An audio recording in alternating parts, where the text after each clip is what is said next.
बिस्मिल्लाहिर्रहमानिर्रहीम। लम्हा न्यूज़ के साथ मैं हूं आपका मेज़बान शहजाद मलिक। नाज़रीन, बात यह है कि पहले तो कराची वालों के लिए, कराची वालों आप होशियार हो जाओ, एक नया स्पेल कराची में फिर आने वाला है, यानी मूसलाधार बारिशों का। तो एक तो उनके लिए ज़ाहिर है बुरी खबर है। आपको पता है कि वहाँ चूँकि निकासी आपका सिस्टम नहीं है, तो इस वजह से उनके लिए जो बारिश है वो जहमत बनकर रह जाती है। तो एक दूसरी जानब आपको पता है हमारा जो सूबा खैबर पख्तूनख्वा है, वो इस वक्त वहाँ पर जो आपको पता है कि सैलाबी रेलें ने जो तबाही मचाई थी, वहाँ पर जहाँ सैकड़ों इंसानी अमवात हुई, तो वहीं पर अरबों खरबों रुपए का जो है वो माली नुकसान भी उठाना पड़ा। और अभी जो इब्तदाई रिपोर्ट्स नुकसान की तैयार की गई हैं, उसमें भी ये बात सामने आ चुकी हैं कि कितना इंफ्रास्ट्रक्चर यानी सड़कें और अपना लोगों के घर, कारोबारी मराकज़ और इसके अलावा क्या क्या चीज़ें तबाह बर्बाद हुई हैं, उसका इब्तदाई तखमीना और इब्तदाई रिपोर्ट जो तैयार हुई हैं, तो उसके मुताबिक यही चीज़ सामने आई है कि उन्हें दोबारा बहाल करने के लिए अरबों खरबों रुपए दरकार हैं।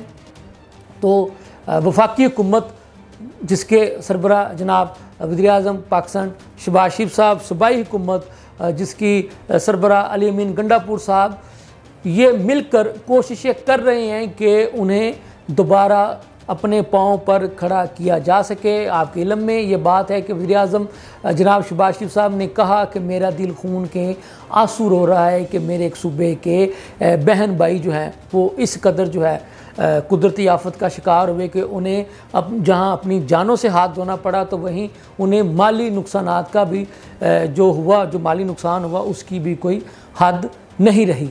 तो ये कुदरती आफत है, कुदरती आफात पर किसी का कोई ज़ोर नहीं चलता। हाँ, अलबत्ता कुछ चीज़ें इंसानी बस में होती हैं और वो यही है। हालांकि उसका जनाब वज़ीर आला अली अमीन गंडापुर साहब ने मजाक उड़ाया, वो ये था कि जब उनसे पूछा गया कि अगर दरख्त होते तो शायद ये अमवात, मतलब कि पानी का जो रेला जो आ रहा था तो उसकी जो रफ्तार है वो कम हो जाए, तो यकीनन कम होती। आपको पता है कि टेक्निकल चीज़ है ना, आसमान फटा, क्लाउड ब्रस्ट हुआ, पानी आया, उसको कोई नहीं रोक सकता। अल्लाह ताला के आगे तो किसी की कोई चलती नहीं, कोई बस नहीं चलता। इंसानी बस की मैं बात कर रहा हूँ कि अगर जैसा कि इन्होंने दावा किया था कि जो केपी की गवर्नमेंट है उन्होंने 1 अरब दरख्त जो है वो लगाए थे, तो मैं ये कहना चाहता हूँ कि अगर वो 1 अरब दरख्त हकीकत में लगे होते तो यकीनन आपको पता है कि जब दरख्त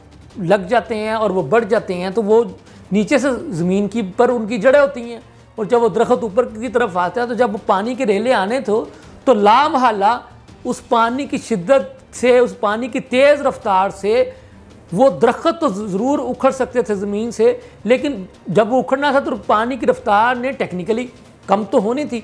तो लेकिन उसमें उसका भी अजीब सा जवाब दिया वज़ीर आला साहब ने। चलें, बहरहाल ये उनकी मंतिक है, मैंने तो थोड़ा सा आपको ब्रीफ करके बता दिया कि अगर वो वाकई हकीकत में 1 अरब दरख्त लगे होते तो यकीनन उससे अमवात कह लें या नुकसानात कह लें कम हो सकता था। अब भी देखने और समझने की और सीखने की जो चीज़ है वो ये है कि बरसाती नाला, बरसात हर साल आनी है, मानसून हर साल आना है, और मौसमियाती तब्दीलियाँ जो है वो सिर्फ पाकिस्तान में रूनुमा नहीं हो रही, वो दुनिया के बाकी ममालिक में भी हो रही हैं। और उस मौसमियाती तब्दीलियों की वजह से जो नुकसानात हो रहे हैं वो सिर्फ पाकिस्तान में नहीं हो रहे, वो तो अमेरिका के जो शहर टेक्सास है वहाँ पर भी हुई थी, और भी जो बड़े बड़े जो तरक्की पजीर शहर हैं, ममालिक है, वहाँ पर भी हुई हैं। लेकिन इन चीज़ों से सीखने की ज़रूरत है। करने की क्या चाहिए? पहली बात तो ये, जो बरसात की जो गुजरगाहें, जो उसके पानी की गुजरगाहें, वहाँ तामीरात किसने की, क्यों की, किसने इजाज़त दी, क्या आइंदा भी हम वहाँ जो है वो तामीरात होने देंगे? ये बात सीखने की ज़रूरत है। और ये काम किनका? मकामी हुकूमतों का, सूबाई हुकूमतों का, कि वो उस चीज़ को यकीनी बनाएं। देखें, पानी और आग, वो फिर आपको पता है कि उन्हें रास्ता नहीं मिलेगा, वो तो अपना रास्ता खुद बना लेते हैं, उनके आगे किसी का बस नहीं चलता। हाँ, जो जब आपको पता है कि ये पहाड़ी रास्ता है, यहाँ से बारिश नहीं आना है, ये बरसाती नाले जो आपने बनाया तो उसको रास्ते को आप क्लियर करें। वहाँ पर आप होटल क्यों बनने देते हैं, घर क्यों बनने देते हैं?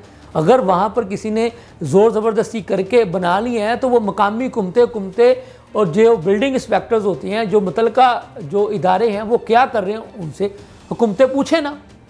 लेकिन अफसोस का मकाम है, उनसे कोई पूछता नहीं है।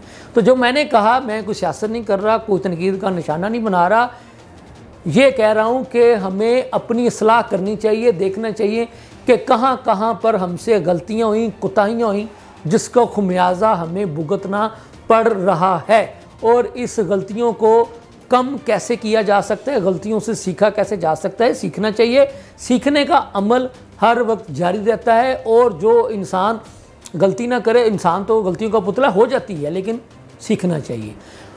अब ये बहरहाल एक मुश्किल की घड़ी है, मुश्किल वक्त है, तो ज़रूरत तो इसी अमर की है कि हम सब जो हैं बढ़ चढ़ कर इमदादी कामों में हिस्सा लें।